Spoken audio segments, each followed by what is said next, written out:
शिक्षकों के हित में बात करते हैं, शिक्षक अभ्यर्थियों के लिए भी बात करते हैं, आवाज उठाते हैं। पिछली बार डोमिसाइल नीति लागू करवाने के लिए भी बात कर दी थी सरकार में होने के बावजूद। लेकिन अभी एक खेल हो गया है कि टीआरई 3.0 का जो रिजल्ट आने वाला है उसमें अब कहा जा रहा है कि बैकलॉग जो बचे हुए सीट्स हैं टीआरई 1 के, टीआरई 2 के, वो टीआरई 3.0 में ऐड होगा, यानी कुल 40,000 सीट्स में भरे जाएंगे। तो ऐसे में टीआरई 1 के जो स्टूडेंट्स इंतजार कर रहे थे सप्लीमेंट्री को लेकर, टीआरई 2 के जो इंतजार कर रहे थे, वो तो अब झेलेंगे ना, वो तो माथा पटकेंगे। क्या कह रहा था कि सप्लीमेंट्री सीट को हम टीआरई 3 में जोड़े, कोई विश्वसनीय आधार अपने से हवा में बात फैलता है, विद्यार्थी हवा में बात करते हैं, ऐसा कोई निर्णय हुआ है क्या? मेरे नॉलेज में ऐसा कोई पेपर में आज निकाला हुआ है कि बैकलॉग जो है, जो सीट्स हैं 40,000, वो आएंगे टीआरई 3.0 में। बैकलॉग सीट तो कभी भी आ सकती है, बचे सीट, बचे हुए सीट ही बैकलॉग है ना, वो सरकार देख रही है। हम लोग भी इस पर बात करते हैं सरकार से। तो ऐसा तो नहीं होगा कि मिक्सअप हो जाएगा कि सप्लीमेंट्री भी ऐड कर दे इधर, बैकलॉग भी ऐड कर दे इधर, और फिर वो लोग माथा पे। ऐसा सरकार कोई पागल नहीं है कि इस तरह काम करो। शिक्षकों को राहत देने के लिए और अपॉइंटमेंट करने के लिए यही हुआ है। अब कुछ मुट्ठी भर लोग नेतागिरी करना चाहते हैं, उनके नेतागिरी के दृष्टिकोण से कोई सिस्टम, कोई सरकारें नहीं चलती है। कुछ लोग ज्यादा अपने आप को इंटेलिजेंट बनने के फेर में अफवाह उड़ाते हैं। अब तो एक एक पल पल की खबरें रखते हैं। तो ऐसा नहीं हो सकता था कि टीआरई 1 के जो बचे हुए सीट्स हैं उसमें टीआरई 1 के ही स्टूडेंट को भर दिया जाए? सरकार जो कहती है वही करती है और सरकार वैसे ही करेगी। और एक बात की यह कहना कि अब टीआरई 3 में जोड़ा जा रहा है, किसने कोई ऐसा बात तो कहा नहीं। सरकार मुआयना कर रही है, जस्टिस मिलेगा सबको। ये कितना सही है कि जो बचे हुए सीट्स हैं वो टीआरई 3 में ऐड कर रहे हैं? तो ये कितना सही है आपके हिसाब से? नहीं, बचे हुए सीट टीआरई 3 में ऐड कर रहा है और सप्लीमेंट्री सीट, दोनों दो चीज है, दोनों अलग चीज, मतलब ये चीज है। और सीट्स अगर ऐड कर रहे हैं तो फायदा कितना होगा? फायदा तो विद्यार्थियों के ना होगा, आपको नहीं, उनको फायदा तो किसी विद्यार्थी को ही होगा। तो इसलिए इस पर बहुत हाय तौबा मचाना। अच्छा, हाय तौबा वाला ये चीज तो आपको मालूम होगा ना, जो फर्जी शिक्षक पकड़ा जाते हैं, मतलब कितना समय से पढ़ाते हैं और फिर पकड़ा जाते हैं कि अरे बाप रे बाप, ये तो सीटेड फेल है, इसको निकालो।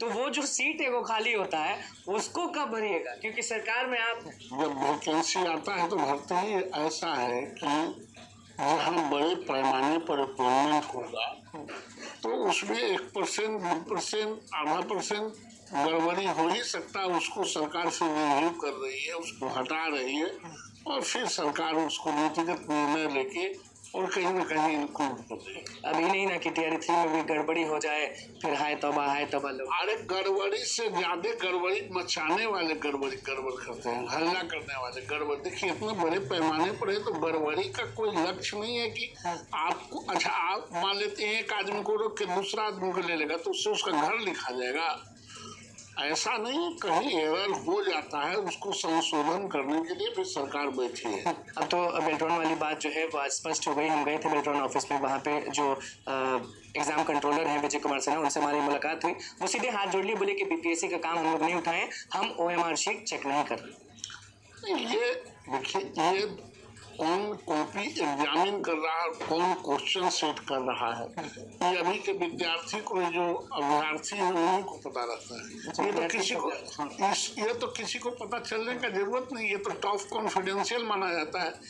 इस जो क्वेश्चन पेपर सेट होता है और जो कॉपियाँ देखी जाती है ये टॉप कॉन्फिडेंशियल है, इसलिए इस पर बहुत चर्चा किसी को नहीं करना चाहिए, रिजल्ट पर चर्चा करना। विपक्ष अब चुप हो गई है, ये सब मामले पर बोलती नहीं। पहले रोजगार का हल्ला करती थी, अब विपक्ष एक बार भी कहीं पे भी, ना ट्वीट पे ना कहीं, बस ट्वीट पे तेजस्वी यादव जो है वो क्राइम न्यूज डाल देते हैं, पेपर कटिंग डाल देते हैं, लेकिन न तो डोमिसाइल पर अब बोल रहे हैं, न तो शिक्षक अभ्यर्थियों के हित में बोल रहे हैं, न तो रोजगार पे बोल रहे हैं। एक समय था कि हल्ला करते थे। तो शिक्षा से क्या लेना देना है, शिक्षक से क्या लेना देना है? उन्हीं लोगों का तो पाप भुगतने में इतना दिक्कत हो रहा है। जब लेकिन वो इतने मेहनत थे तो पाप हो गया। अरे मेहनत के 2005 में राबड़ी जी की सरकार हटी तो वो नियोजन का सिस्टम आया, नियोजित टीचर कहलाए, वो तत्काल स्कूलों में जो शिक्षक भरना था उसी के कारण नियोजन हुआ। तो सारे पदों को खाली तो राबड़ी देवी जी की सरकार में रह गई। तेजस्वी यादव की माता जी ने सब गड़बड़ कर दिया था।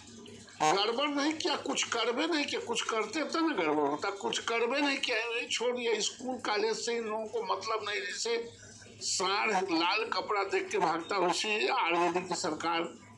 यानी कि वो लोग नहीं चाहते थे कि लोग शिक्षित बने। अरे तुम चाहते तो फिर इतना पद खाली कैसे रहता? आप लोग आए तो भर दिए स्कूल को। भरा नहीं, अभी रोज भरा ये रहा है, खाली कहाँ छोड़ रही है सरकार? अब बाहर वालों को भी भर ही रहे हैं।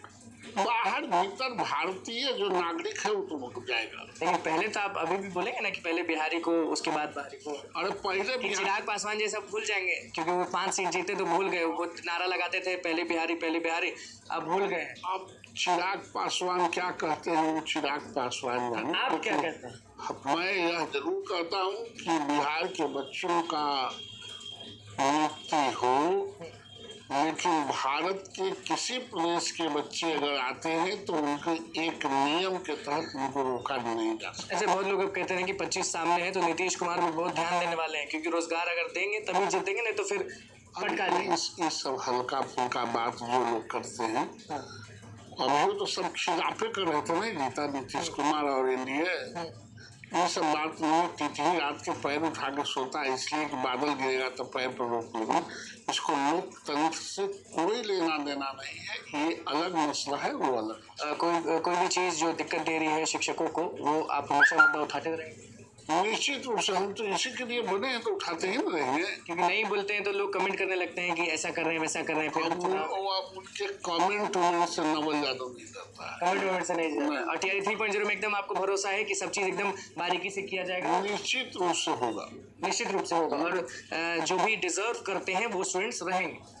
नॉन डिजर्विंग आएगा किसी चीज की कॉपी को जो होता है ना कि जो खेल हो जाता है कि ओएमआर रंगा नहीं और उधर रंगा गया। नहीं, ये सिस्टम अब नहीं ना है बिहार में कि खेल होने वाले और मरने वाले कोई न कोई बहाना खोजते रहते। खेल होने वाले और फेल होने वाले और मरने वाले कोई बहाना ढूंढते रहते। फेल होने का बहाना और मरने का कोई न कोई बहाना। बिल्कुल। बस आखिरी सवाल ये, क्योंकि आपके पास हम पहुंचे तो आप पहले शख्स हैं जो आप क्लियर कर दिए कि ये जो बैकलॉग वाली सीट्स जो ऐड ऑन हो रहे हैं 40,000 इसमें टीआरई 3.0 में, और सप्लीमेंट्री जो मिलने वाला है टीआरई 1 जो डिजर्व करते हैं वो अलग अलग सेम नहीं। देखिए एक बात पहले और आप सप्लीमेंट्री डिजर्विंग लोगों के लिए नहीं होता है। अच्छा, सप्लीमेंट्री की परीक्षा दी है कभी? जो एनुअल में पास नहीं करते हैं, फेल कर जाते हैं, वही सप्लीमेंट्री तो एक मर्सी है, इसलिए मर्सी वाले और क्या है? सप्लीमेंट्री क्या है? चाहिए ना कि नहीं मिलना तो सबको चाहिए, जो डिजर्विंग है उसको मिलेगा, उसको मिलेगा। देख लीजिए आप लोग जो कंफ्यूजन में थे तो पहले शिक्षकों के एमएलसी ने बोल दिया है कि देख लीजिए भैया जो सप्लीमेंट्री डिजर्व करते हैं ना वो मिलेगा। और ये जो 40,000 सीट्स है उस पर भी क्या खुलासा किया वो आप अच्छे से जानते हैं। ओएमआर शीट रंगा जाएगा कि नहीं रंगा जाएगा उस पर बमक गए थे, क्या कुछ बोले वो आपने सुनिए। तो बस हमारे चैनल को सब्सक्राइब करें। तो दोस्तों आप लोगों ने स्पष्ट रूप से सुना क्या कुछ यहाँ पे एमएलसी विधायक का कहना है। उन्होंने स्पष्ट रूप से सप्लीमेंट्री रिजल्ट टीआरई 3 पर खुलकर वार्ता की और पूरी बात जो है उन्होंने रखी। दोस्तों वीडियो को शेयर कीजिए, लेटेस्ट अपडेट के लिए बने रहिए। धन्यवाद दोस्तों, जय हिंद।